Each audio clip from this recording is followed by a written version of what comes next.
Jodolo to kod jotelo mag siasa e kaunti ma Kisumu makore kamoro achiel kendo ne lamo ne moluor Raila Amolo Odinga mondo mi obede ker mar abich e pacho kae.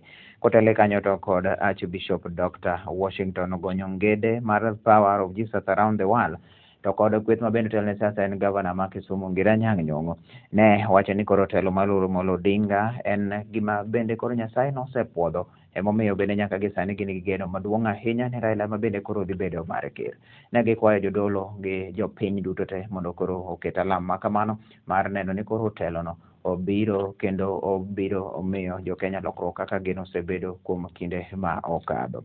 Ne en alam ma bende oyuore nyaka gi jodolo mowuok oko mar Nyanza ma bende koro noyango ne gin giseneno ute mar Nyasaye ni moluor Raila Amolo Odinga wang'ni telo ne piny mar Kenya. Korka josiasa ma Kisumu ma bende koro nitie noyuor mathoth ahinya madwaro kombe to kod mago ma bende nitiere telo noloso kendo loso siasa ma Kisumu ka thothgi bende koro ogoyo piny ne moluor Raila Amolo Odinga kaachiel to kod gavana ma Kisumu Ngiranyang' Nyong'o. Kama kaka ne giloso.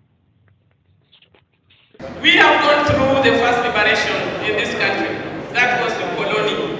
The second liberation was about our constitution. The third liberation is about the people of Kenya. We must help our people so that we get rid of poverty. The Kisumu that we are looking at is the Kisumu that Professor Anyang' Nyong'o is looking at. The Nyanza we are looking at is the Nyanza Raila Amolo Odinga is looking at. When Jesus was born in 1 AD, living to 30 AD, he preached the word as a young boy. Many leaders did not see the quality of the word that Jesus was preaching about the coming of the Father.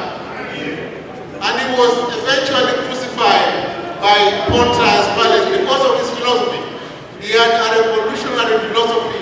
He was seen as someone who wanted to transform things. We must break the barriers among ethnic communities. The lies that have been told in central Kenya, Mount Kenya, must be wiped out this year about Raila Azimio. And see him for what he is, a liberator of this nation. One who was committed to the destiny of this nation, that all of us must be free before we go to our graves. Azimio, this is the year we have appointment with destiny. And I'm coming here today, thanks to my dear friend, Apostle Gonyongede, to pronounce in the house of God that we leaders of Azimio, we are prepared to lead this country to destiny that we have been waiting for. So if you want God to open the door for you, do something that pleases God.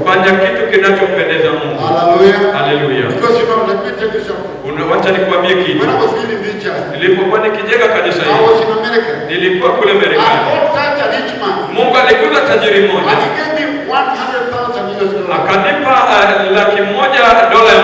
at the time I said with my wife. And she said, let us build a church for God. And many people said, how will you see children land?